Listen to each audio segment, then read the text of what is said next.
우리가 이제 일반화학부터 시작해서 연소, 소화, 위험물의 종류까지 쭉 살펴봤는데요. 이제 오늘 할 위험물 제조소 등에 대한 내용은 법령과 관련된 좀 실무적인 내용이라고 보시면 좋을 것 같습니다. 자, 위험물 제조소, 저장소, 취급소 이런 공간들에 대한 내용이 나오는 부분이고요.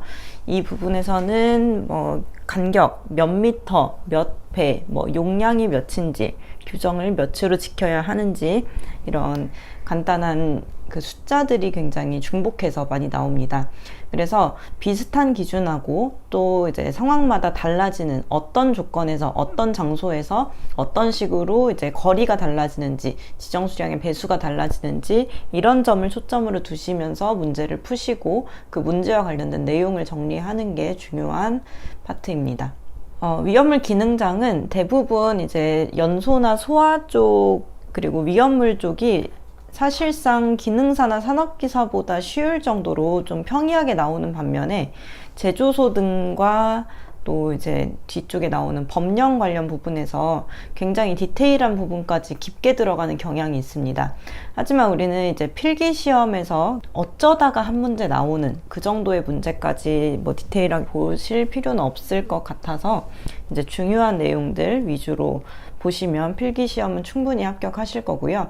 대신 필기시험을 통해서 실기시험을 준비하셔야 한다고 제가 이제 많이 말씀을 드리고 있는데, 필기에서 나오는 법령 관련된 부분들은 지금부터 이제 꼼꼼하게 정리를 해 두시면 실기시험에서 이제 그 내용을 가지고 공부를 하시게 될 겁니다. 자, 첫 번째로 나오는 것은 제조소 등이라고 되어 있죠. 자, 제조소 등, 기타 등등 할 때 뭔가 이렇게 줄이는 뜻으로 얘기하는 그 등입니다. 위험물 제조소 등이라고 하는 것은 이제 합쳐져서 이렇게 뒤에 뭔가 생략되어 있다라는 뜻으로 보시면 되는데요. 제조소 등이라는 곳에서 취급하는 위험물, 우리가 계속 이제 살펴보고 있는 이 위험물은 위험한 거죠. 근데 왜 위험한지 이제 법령으로 정해져 있는 내용을 보시면, 자, 위험물이 위험한 이유는 인화성 또는 발화성이 있기 때문입니다. 자, 위험물은 인화성 또는 발화성 등의 성질을 가지는 것으로서 대통령령으로 정하는 물품을 말합니다. 이 위험물 안전관리법은 대통령령으로 정해진 위험물들을 취급하는 그런 법령이라고 보시면 되겠고, 여기에 밑줄 친 인화성, 발화성, 대통령령 이런 것들은 필기나 실기에서 빈칸으로 나올 수 있는 부분이니까 체크를 해두시기 바랍니다. 자, 지정 수량도 마찬가지입니다. 50kg, 300, 1000kg 여러 가지 숫자들이 이렇게 있는데, 이렇게 지정을 해 놓은 이유는 이때부터 위험성이 생기기 때문입니다. 그래서 어떤 위험물이 인화성이나 발화성이 될 수도 있고요. 인류나 육류 위험물의 경우에는 산화성이 될 수 있겠죠. 자, 그 위험물의 각각의 성격이 나오는 그 수량, 그 양이 되는 기준을 지정해 둔 거다. 그래서 지정 수량이라고 부르게 됩니다. 자, 이 대통령이 정하는 수량인데, 자, 이게 어디에 쓰이는 것이냐면 제조소 등의 설치 허가도 밑줄 쳐두세요. 제조소 등을 설치할 때 이 수량이 넘어가게 되면 그때부터 이제 허가를 받아야 된다라는 뜻으로 쓰이는 단어입니다. 자, 그러면 본격적으로 이 제조소 등은 어떤 것을 얘기하는 거냐, 이 세 가지를 합쳐서 제조소 등이라고 부르게 됩니다. 자, 제조소 등은 제조소 그리고 기타, 저장소, 취급소를 합쳐서 제조소 등 이렇게 부르는데요. 자, 제조소는 위험물을 제조할 목적으로 지정 수량 이상의 위험물을 취급하기 위해서 허가받은 장소입니다. 자, 그리고 저장소는 지정 수량 이상의 위험물을 저장하기 위한 장소로 이제 허가를 받은 장소이고요. 그리고 취급소는 지정 수량 이상의 위험물을 제조 외의 목적으로 취급하기 위한 장소로서 대통령령이 허가받은 장소를 말한다. 그래서 제조소는 제조, 만드는 곳, 저장소는 저장하는 곳, 취급소는 제조하는 것이 아니지만 취급하는 것, 그리고 판매하는 곳. 자, 만들고 저장했으면 그것을 이제 판매를 해서 돈을 벌어야 되겠죠. 자, 판매하는 곳을 취급소라고 보시면 됩니다. 자, 이거 외에도 이제 기능장에서는 어떤 문제가 출제되냐면, 제조소의 정의로 위험물이나 위험물이 아닌 것을 가지고 위험물을 만들어내는 곳을 제조소라고도 또 다르게 정의를 합니다. 자, 만들어냈을 때 위험물이 된다. 그러면 그곳은 제조소라고 보시면 되겠고요. 또 취급소의 다른 뜻으로 위험물을 원료로 해서 위험물이 아닌 것들을 만들어내게 되면 이제 여기는 취급소라고 정의를 합니다. 자, 위험물은 이제 함량이 보통 높을 때, 농도가 높을 때 위험물이 되는데, 농도를 낮추는, 희석하는 또는 배합하는 이런 상황이 되면 이것은 이제 농도가 떨어지면서 기준치보다 낮아지는, 즉 위험물이 안 되게 되는 경우가 되기 때문에 취급소로 보시면 되겠습니다. 농도를 희석하거나 배합하는 그런 쪽을 의미합니다. 자, 오른쪽에 있는 내용은 이제 필기에서 자주 나오는 내용이니까 필기를 꼭 해두시고요. 자, 그래서 제조소 등은 제조소, 저장소, 취급소를 말한다. 이렇게 표시해 둔 부분입니다. 자, 이런 간단한 정의를 잘 정리를 해 두시면, 자, 뒷페이지에 나오는 이 제조소, 저장소, 취급소에 대한 용어들이 이제 나오게 됩니다. 자, 제조소는 제조하는 곳, 저장소는 저장하는 곳, 취급소는 판매 또는 이렇게 위험물이 아닌 상태로 배합하는 곳, 이런 곳을 이제 취급소라고 하는데, 자, 종류를 잘 보시면 제조소는 그 만드는 그 공간 한 가지를 제조소로 하고 세부적으로 분류하진 않습니다. 근데 저장소는 위험물의 특징에 따라서 저장하는 장소라던가 저장하는 용량, 압력 이런 기준들이 다 달라지기 때문에 저장소는 종류를 8가지로 나눠서 이렇게 각각의 규정을 만들고 저장할 수 있는 위험물 종류들도 이제 다르게 정해놓고 있습니다. 종류가 8가지가 있고요. 취급소는 4가지 종류가 있습니다. 자, 주유 취급소는 우리가 자주 볼 수 있는 길거리에서 길 지나가다 보면 주유할 수 있는 곳 있죠. 주유소라고 부르는 부분. 자, 그것은 이제 위험물 안전관리법에서는 주유 취급소라는 명칭을 공식적으로 사용하고 있고요. 판매 취급소, 이송 취급소, 일반 취급소 등이 있습니다. 자, 저장소도 보시면 이렇게 말이 옥내 저장소, 옥외 저장소, 옥내 탱크 저장소, 옥외 탱크 저장소 이런 식으로 탱크가 들어가는 것과 안 들어가는 것, 그리고 장소가 실내인 것, 야외인 것 이렇게 달라지죠. 그리고 이 탱크의 위치에 따라서 탱크가 이제 차에 달려 있으면 이동 탱크 저장소, 지하에 있으면 지하 탱크 저장소, 간이 탱크 저장소, 안반 탱크는 이제 산 속에 바닷가와 맞닿아 있는 산에 이제 배에서 위험물을 싣고 오게 되면 임시로 그 저장하는 탱크를 설치합니다. 배에서 위험물을 내려서 저장을 하는 거죠.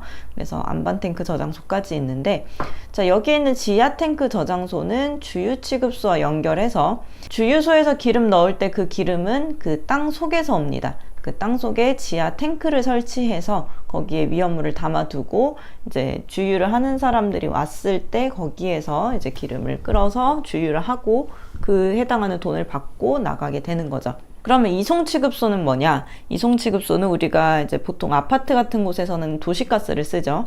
자, 가스를 배달시켜서 쓰지 않고 배관을 통해서 가스를 받습니다. 그리고 그 가스를 사용한 만큼 우리가 계량기로 측정을 해서 한 달에 한 번씩 관리비를 내죠.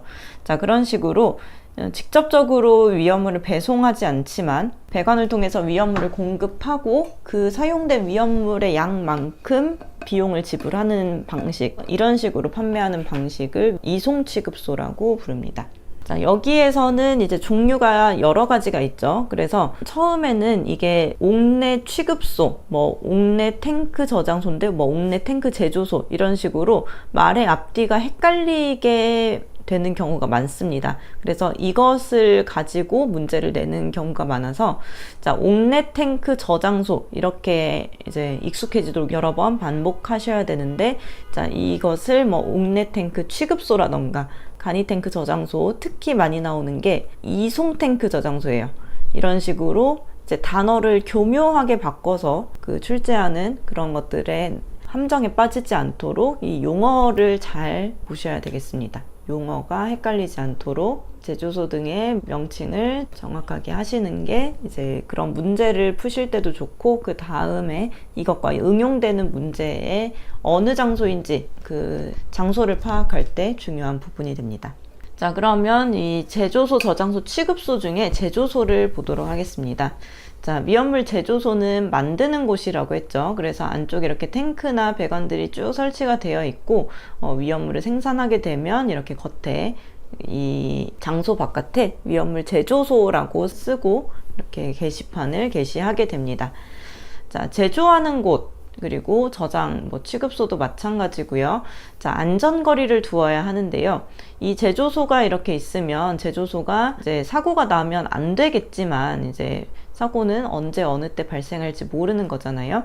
그래서 이 사고가 발생했을 때, 제조소에서 사고가 발생했을 때에 가장 좋은 방법은 미리 예방하는 겁니다. 그래서 멀리 떨어질 수 있도록 이 제조소를 기준으로 어느 정도의 거리를 두어야 되는지를 안전거리라고 지칭을 합니다. 자, 그래서 7000V에서 35000V 이하의 특고와 가공용선은 3m, 그리고 35000V 초과할 때는 5m, 10m, 20m, 30m, 50m의 거리를 두어야 되는데, 자, 중요한 것일수록, 보호해야 하는 것일수록 안전거리를 멀리 두어서 만약에 제조소에서 폭발이 일어난다고 하더라도 피해를 최소화할 수 있는 일정한 거리를 두어야 합니다. 자, 근데 우리는 이제 기능장 수준이죠. 자, 기능장에서는 이 안전거리에서도 단순한 거리만 보시면 되는 것이 아니라, 자, 이런 부분을 잘 보셔야 합니다. 7000V 초과에서 35000V 이하, 그리고 35000V 초과라는 명칭이 있습니다. 그렇다면 35000V의 전선이 있다라고 하면 안전거리는 몇 미터가 돼야 될까요? 바로 35000V는 이하에 해당하기 때문에 3m가 안전거리가 되겠습니다. 그래서 이 이하와 초과라는 이 단어를 간과하기 쉽기 때문에 이 범위를 가지고 문제를 내는 경우가 있고요. 또 학교, 병원, 극장과 같은 곳은 이제 노인복지시설과 같이 이제 여기 학교, 병원, 극장뿐만 아니라 사람이 많이 모인다 하면은 30m라고 보시면 되겠습니다. 그리고 50m의 문화재는 모든 문화재를 다 이렇게 50m를 두는 게 아니라 유형 문화재와 기념물 중에서 지정된 것을 이제 문화재로 50m의 간격을 두어야 합니다. 자, 그러면 이 안전거리는 모두 다 두어야 하느냐, 모두 다 두어야 하는 것은 아니고, 제조소 등에서 육류 위험물을 취급하는 곳은 안전거리 이것을 두지 않아도 됩니다. 그리고 옥내 저장소 중에서 지정 수량 20배 미만의 사석유류, 동식물유류, 육류 위험물 저장하는 곳, 그리고 지정 수량 20배 이하의 저장하는 기준에 적합한 구조로 된 곳, 옥외 저장소, 육류 위험물, 옥내 탱크 저장소 중 육류 위험물 취급하는 곳, 지하 간이 이동 탱크 저장소에는 안전거리를 적용하지 않을 수 있습니다. 자, 이런 식으로 안전거리 규제를 받지 않는 곳은 육류위험물을 저장하는 제조소 안전거리 안 해도 되고요. 일반 취급소는 이제 안전거리를 두어야 됩니다. 안전거리 해야 되고, 여기는 안 해야 되고, 옥내 저장소 해야 되고요. 오류위험물, 옥외 저장소 해야 합니다. 그래서 1번이 답이 되겠습니다. 자, 다음으로 보유공지라는 말이 나오는데요. 앞에 안전거리하고 조금 구분해서 생각을 하셔야 할 게, 안전거리는 그 어떤 제조소와 그 주변의 어떤 대상물과의 거리입니다. 그 상대 대상물이 있어요. 근데 보유공지는 이제 제조소를 시작으로 뒤쪽에 저장소마다 나오게 되는데, 보유공지라는 말 뜻 그대로 보유해야 되는 빈 땅입니다. 그래서 제조소라는 이 건물 부지가 있으면 건물을 중심으로 그 주변에 아무것도 두지 않는 일정한 공간을 두는 거예요.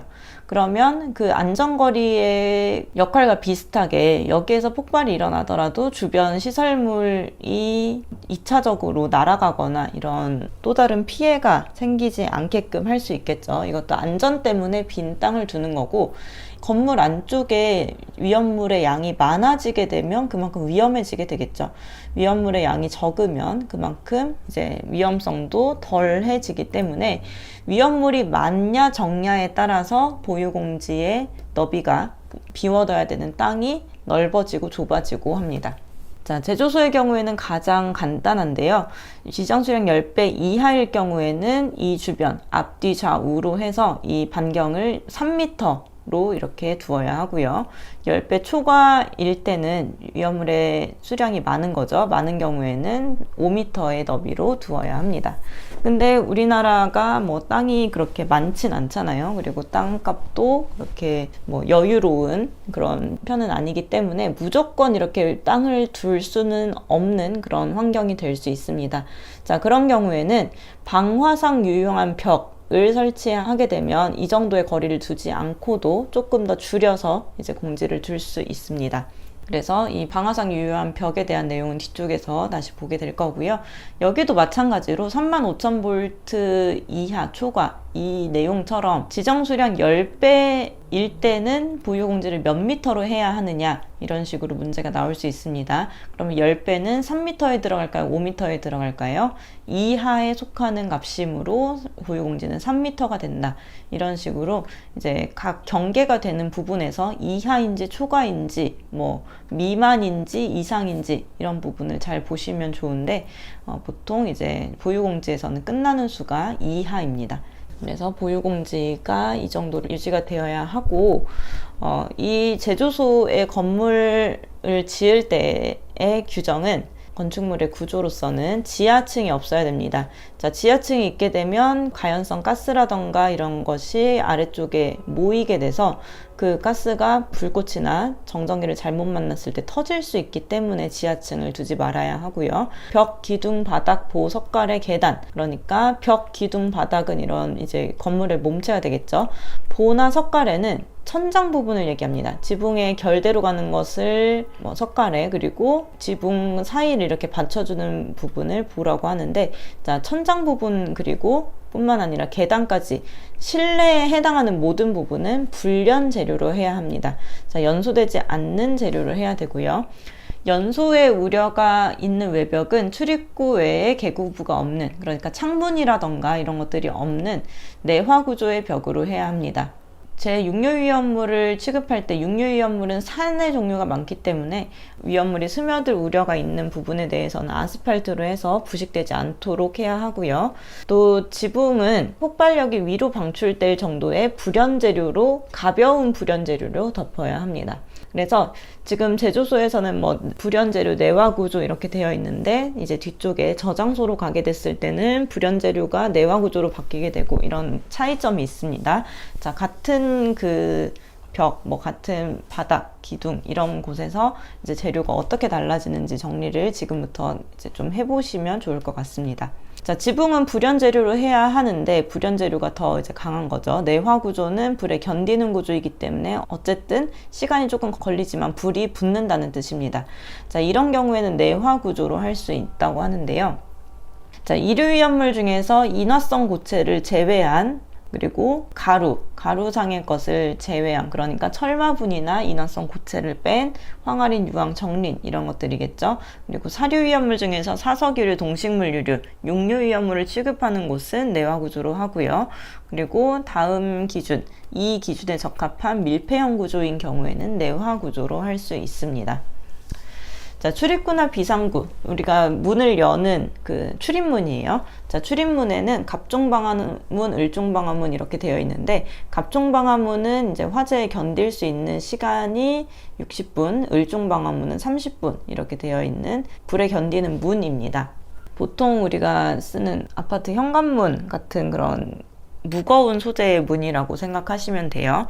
자, 연소의 우려가 있는 외벽에는 수시로 열 수 있는 자동 폐쇄식의 갑종 방화문입니다. 자, 여기서 잘 보시면 자동 개방이 아니라, 자동문이 아니라 자동 폐쇄라고 되어 있어요. 자, 우리가 문을 열고 손을 딱 놓게 되면 자동으로 문이 닫히죠. 웬만한 문들은. 자, 이게 바로 그 자동 폐쇄식의 갑종 방화문입니다. 그래서 화재가 발생했을 때 우리가 피난을 하게 되면 뭐 문을 닫을 시간도 없이 그냥 사람이 나가게 될 거예요.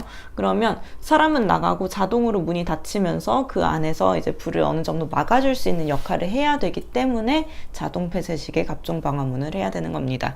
자, 그리고 건축물을 취급하는 곳에 유리를 사용하는 경우에는 망입유리, 유리 안에 철사 같은 게 이렇게 들어가가지고 이제 유리가 깨지면서 조각조각 나면서 파편이 튀는 걸 막기 위해서 망입유리를 하는 거고요.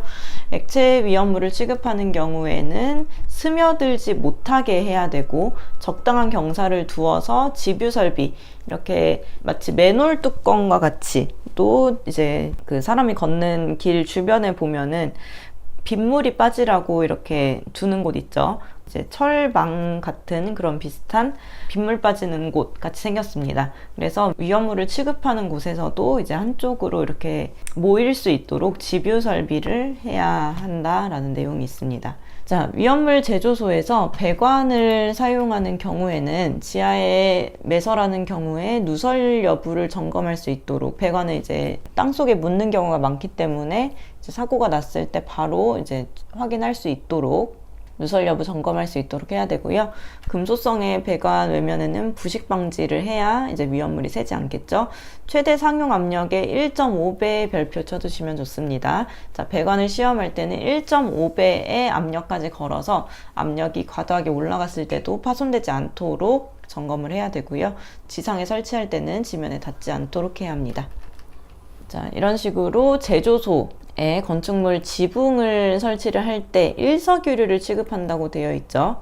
자, 조건마다 이제 기준이 달라지기 때문에 그런데요. 자, 지붕을 설치할 때에는 이류나 사류, 육류 위험물의 경우에는 불연재료로 해야 하지만, 사류 중에서 일석이류를 저장할 경우에는 내화 구조로 하면 되겠죠. 자, 그래서 예외 규정이 아니기 때문에 불연재료로 해야 하겠습니다.